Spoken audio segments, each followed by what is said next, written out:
Okay, in this deck profile, we'll be doing one for covering knight. This will be for a red-blue,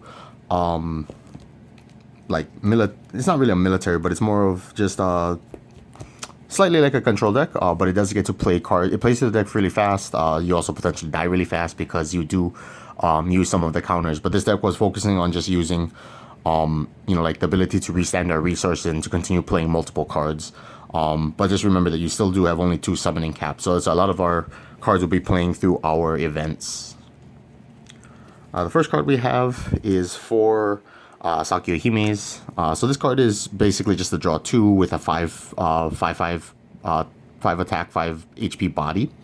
As well as we're also taking use of the discount because sometimes our hand can get clogged up with a lot of high costed cards. So you're going to put them on the bottom, and then we do have a way to shuffle our deck with the next card. So if we put things on the bottom, it's not too much of an issue, like if we put a lot of counters on the bottom. But this card, you could also replace this card because we're basically using it as a facilitator for the, putting cards on the bottom, like for when our hand gets really clunked or clogged up. You can also replace it with like 2 lucifers if you want, because if you're paying the reduction cost for this, essentially you're just siphoning through your deck the same number of cards. You're not actually gaining advantage. But again, you could replace it like with 2 lucifers and then like 2 of her. Or you could even replace other cards in the deck with like Lucifer if you really want to use it for that. But then there's not too many enhanced targets. I don't think there's any enhanced targets at all for this deck for Lucifer in the first place. So that's why he would just be a 5 damage instant speed to everything, which is why I included for more 4 sakuya-himes. But again, you could go 2 and 2 split. Next we run 4 major one-man army garrison. So again, this kind of tells you that we are running a G&G armament deck. Again, mostly for his discount will come into play sometimes because we do have a couple military cards, but it may not come up that often. And with Knight, again, we are using our full resources. So again, the deck will focus more on events that like open up our resources again. But again, it can be just very good for attacking and then dealing damage to other units. So you can potentially kill multiple units, or he can kill like very big units on his own. Next we have 4 Orbit Trooper Tenrai. So this card is a 6/6/2, so it's just a very good defender, because it also has defender as well as retaliate, meaning that if your opponent doesn't kill it in one shot, and with having 6 HP, there's very few units that will be able to do that. It also goes around Lucifer. But again, with retaliate, it means that it'll kill most units that try to attack it that don't kill it, unless they have to use their ruler attack as well as like another unit to finish it off, which is why it's a very good defender. By also having defender, it's good for one of our other units because it frees up our attack zone slot, which the unit will get to when we get there. But this card is just a very good defender, as well as it's one of our military types that if we end up with in our graveyard, we can use it for the one-man army garson. For our legends, we're running kouga, and then we're running 1 Captain Liberty. Again, Captain Liberty is just very good in general as a recurable legend, and then we do have ways to get out of it because we are running red. And then kouga can sometimes set up our next turn. If this is like checked on your opponent's turn, if it's like the last damage, or if it's in the middle of a damage check, you can use it to set up a CNT that you want on top to hit specifically, depending what's on your opponent's board. And then that's what he's basically used for this deck. It's just to control the top card of your deck. Next we have 4 G2 valtross. So this is one of the newer cards in set 3. This is also the only other military card we have, so we have 7 total military for garson, but again, that doesn't usually come up as much. But we're using this ability mostly for the instant speed DRing 2 to deal 2 damage to something. And again, with G&G armament factories, 2 DRing 2 becomes like 3 damage, 4 damage, up to like 6 damage, which can kill pretty much almost anything in the game aside from a few 7 HP units. But again, even if you have to use it twice, it usually will end up killing almost anything. So that's why this card is very good defensively. It does have only 5 HP, so it doesn't get around cards like Lucifer. But again, it's just mostly as like a defender to clear away smaller units and to prevent attacks on you.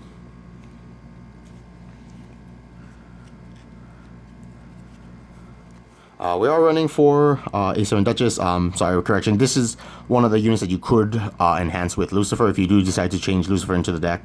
But we're mostly using it as a 5-power clearing as well as, just direct damage. So essentially it deals 1 damage at least when it comes in. And then it can be used with 5 power to clear a lot of peskier units. And because our deck is damage based, the 5 power is very important for getting rid of heiresses. We are running 4 zombie slugger, so again, because we're running GNG armament, you can play this at instant speed. Sometimes you may not have much energy to use it, but this is one of the few interactive ones we have on our opponent's turn. And again, because of cards like the Tenrai, where as a defender or even Captain Liberty, if they go to defense zone, it now freed up an attack zone that you can summon this into attack zone without, like losing another unit in case your opponent decides to just go, through the middle.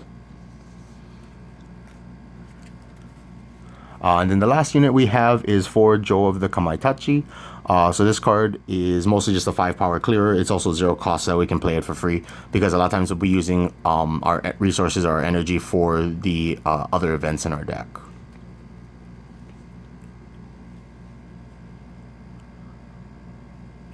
And then the rest of our deck is all events. So the deck is almost 50% events. So running for Supernatural Citizens Act. So this essentially just heals 1 when you play it or if you use it. In our deck, we do have things that like resend our resources. So sometimes playing this from our hand is not that bad, but you preferably want to check this off of your damages. But it can also clear out liberties from our graveyard, as well as heal out any DR cards. So like with Dragoon, valtross, if we like DR something and then we hit this, we can heal out those face down cards, so we can get more damage later on to use it as a resources for his effect. We're also running 3 Shinjuku Station Exit. This is one of the newer cards from set 3. Its ability to restand our resources is not bad, since our deck usually will end up tapping out a lot. So having it untap one of our resources means that we have access to 3 resources again on the following turn. But we can also use it as just a pay 2 energy to draw 2. And again, in this deck, we do restand our resources, so that's usually not an issue. Especially if it's like on the first turn, this is a really good card to play, because you're only allowed 1 attack anyway, and usually you'll just use your resources to play all your events and like to set up your turns. Again, we're also running 4 GNG armament. So again, if we get this in like first turn, it's really good to just play out, so that way we set up for our damage cards later on. We're also running 4 Spring of Grace. So this is the box cover art for the set 3. Basically, you look at the top 4 cards and you take a non-legendary. So unfortunately, it cannot take like Kouga or Captain Liberty, but it can take anything else. It can even take some of the other counters in like that's coming up that we would want to take. As well as it also lets us search for like if you need valtross or like any card that you might need for that specific situation. It's also, again, it's a very good setup card where like on turn 1 it's one of the better ones, because you don't have to worry about playing units, but it does help you cycle through your deck looking for what you may need. The next, we're running 4 collateral damage. So this is from original set 1. Its CNT drawback is to deal yourself 2, which is kind of bad, but we're playing it for its ability to restand 3 resources as well as to draw a card. So a lot of times your deck will end up, you want to play this more than you do want to like check it as damage. So it doesn't mean that we are slightly like down CNTs because of that, but we are drawing through a lot of our deck.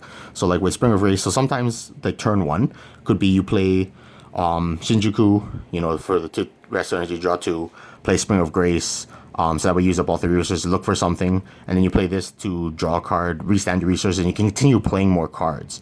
Because again, because that was only playing events, you still have like your summoning cap. So this allows us to keep going through our deck looking for like our higher end cards like Tenrai, sakuya-hime if we need to, because we end up getting maybe too many of our cards. Or if you want to like use sakuya-hime to put cards on the bottom of your deck like CNTs, and then afterwards maybe use garrison later on to reshuffle your deck so that way your CNTs go away from the bottom. Especially with like Spring of Grace, if you like end up looking at like 3 CNTs, you take the non-CNT card and you put the rest on the bottom. You can use like garrison to like shuffle the deck back up. So this is one of the more downsides of the deck, because it has the ability to deal you more damage.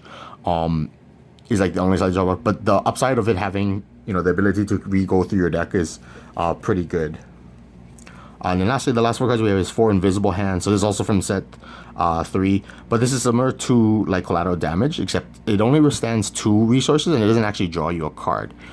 So again, you could argue that with this card, with invisible hand, you don't need collateral damage, but I do find that the way the deck functions is that it feels more like a Yu-Gi-Oh deck or a Magic deck at times, where you're allowed to play multiple cards in a turn, despite the amount of resource costs. Whereas like a lot of other decks will play like maybe 1, 2, 3 cards max.